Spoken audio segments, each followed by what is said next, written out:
Hey guys, coming back at you with my 2022 figures, top 10 figures of the year. We have, as you can see, 9, just because one of them I do not currently own. It was a special arrangement between me and my buddy to get a review out for you guys.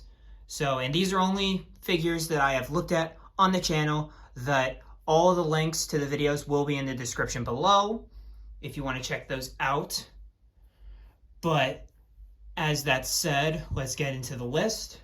So, number 10, yeah, I'm gonna have to do Captain Cold here.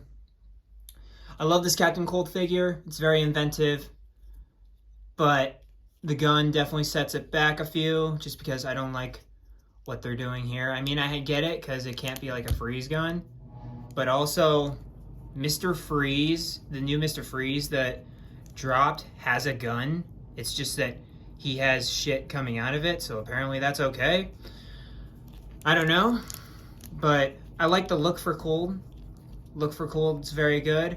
Like all the feathers and stuff in the flowy cape. Very solid Captain Cold. But yeah, just so many great figures up here that someone had to be the runt of the litter, right? So, Captain Cold, number 10. And then for number 9, we are going to have Owlman. I love this Owlman figure. It's the greatest from his wave, the Crime Syndicate wave, which you can see off in the distance over there. Greatest from the wave, my favorite from the wave. But my only problem is the hands. I wish he had a gripping hand. I know he didn't come with any accessories, but it would be cool to have a gripping hand with Owlman, especially because he's like a Batman kind of character. You could have interchanged like some grappling hooks or something like that. Just give him that one extra push. But by no means is this a great figure. And this was the first figure I reviewed on the channel that I absolutely just gushed over the entire video. And really didn't have that much complaints on it. The cape alone is fantastic. That owl feather look, it's just a fantastic figure. And yeah, number 9, Owlman, really solid figure right here. And then for number 8, we are going to do Talon. This is how you do an army builder right. It's a really good figure just because of the amount of accessories, because it comes with 2 knives, 2 swords, and this claw looking piece. So you could literally have a Talon like doing what I have, then you could have a Talon dual wielding swords, then you could have a Talon dual wielding the knives, then any which way in between. Like, there's so many display options for this figure, it's ridiculous. But it's the perfect army builder that Todd put out. And it's overall just a great figure in terms of mobility and just so many options for this guy that he just had to be put on here for the amount of fun factor. So yeah, Talon, number 8. And then for number 7, we have comic book Deathstroke. I wasn't sold on this figure initially until I got him in hand, but as soon as I got him in hand, I just fell in love with the figure. I already fell in love with the character, but I just fell in love with this figure. Absolutely fantastic. So many different display options. He's so nimble. You could definitely have him go up against your Nightwing or Batman of choice. Absolutely fantastic figure right here. And the accessories of the sword and the knife definitely lend to that. And if you could find a gun, this is from the accessory pack number 1, this Uzi right here. It definitely gives him a leg up on a lot of other figures, including the Arkham Origins Deathstroke, and this is the superior Deathstroke. So definitely this guy is a must buy 100%. And this is number 7. Then number 6, we're gonna do Scarecrow. I love the Scarecrow. It's a fantastic sculpt. The stitching on the textures on the hood are phenomenal, down to the stitching and just the bag all appearance. The glowing eyes make it that much more scary and terrifying. I love that. Looks fantastic. And just all of the sculpt on this figure is fantastic. Can't get enough of it. But if I had to be honest, I'd want a little bit more paint from this guy. Just a tiny bit more. But besides that, absolutely fantastic piece. And Scarecrow needs to be brown. And with the original version, it's black with a little bit of orange paint. And this one, you got so much paint on this guy. It just gives it that much leg over the more localized retail release. And then for number 6, right? No, number 5. For number 5, I'm going to have to give it to the 90s Kyle Rayner, which you will see a picture of right here. But I absolutely loved that figure. Unfortunately, I do not have it in my possession because I used a buddy's Kyle Rayner as a review sample, and I sent it back to him as soon as I recorded everything I needed to record. But I absolutely love that figure. It's fantastic. The accessories on it were phenomenal. The samurai armor with the katana were absolutely fantastic. And just so many different display options for that guy were great. As you can see on the channel under the Action Figure Fun playlist, which is my pride and joy of the channel. I love displaying these for you guys to enjoy and all that good stuff. But yeah, number 5, 90s Kyle Rayner. And number 4, I'm gonna have to give it, as much as I love this figure, I'm gonna have to give it to Parallax here, just because of the fact that it's a 90s kind of out there design, and it's just a rad figure. Like, these effects, you've got the only problem I'd give it is that the gray is not gray enough on the hair, but besides that, it's absolutely fantastic sculpt. We have a phenomenal cape right here.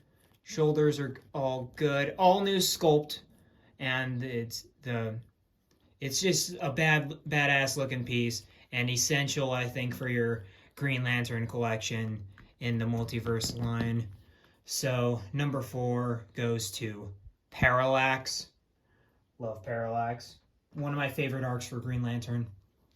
And then for number 3, I'm going to have to give it to the Bermejo Batman.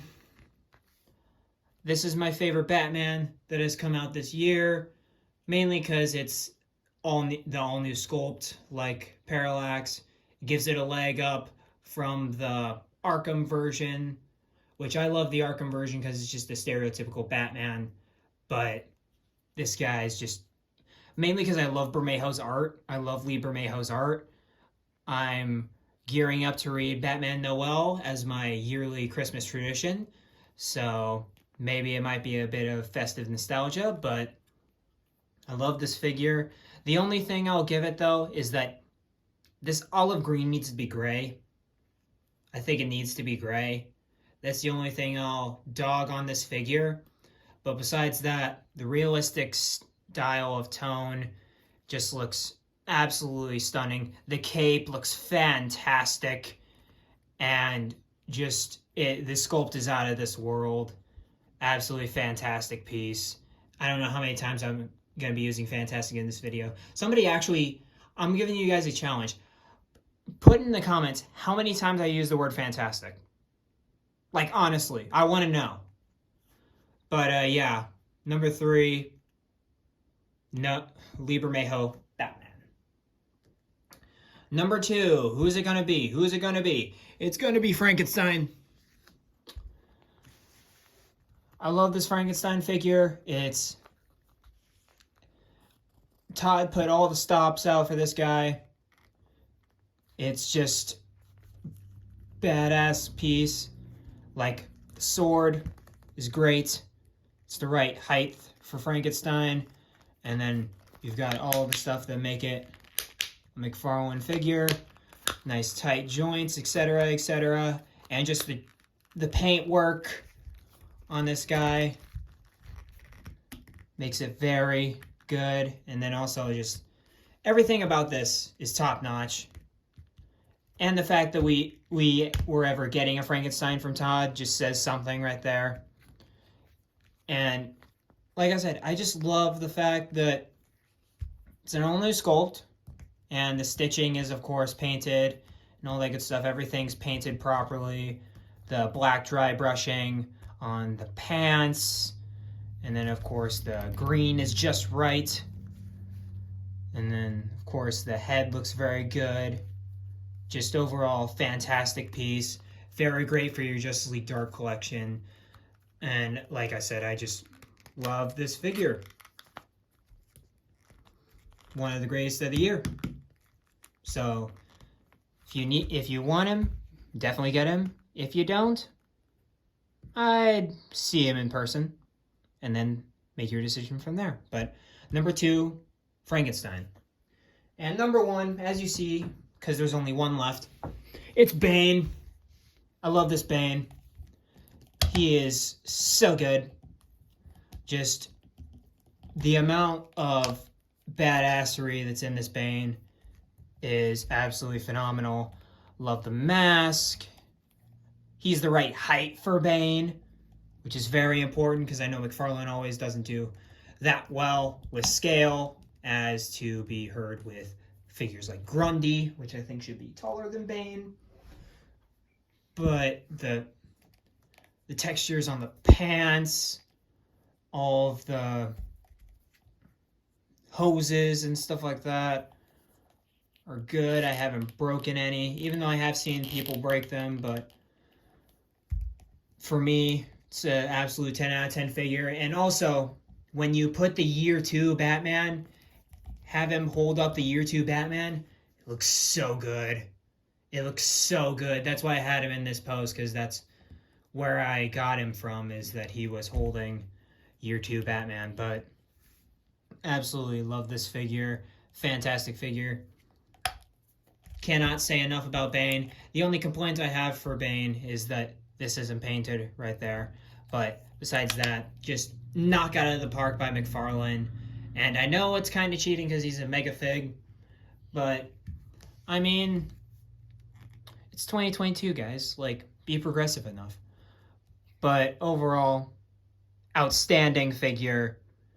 Just absolutely loved this Bane, from open to reviewing to assembling the ACBA, which I think is the most I've ever done featuring a singular figure. I'm pretty sure, because I think I did 5. Because I did one with him fighting Croc, one with him breaking Batman, one with him fighting Azrael, and then one with him doing something else. I don't remember. I'm pretty sure he's the most featured figure in the action figure fun section of the channel. But all that being said, fantastic figure. If you needed to buy any figure from the McFarlane line in 2022, it would have to be this guy, without a doubt. But yeah, with that said, that's my top 10. If you want to, tell me what you guys think in the comments below. I'd love to hear you guys' lists. And if you disagree, tell me why, but make it constructive.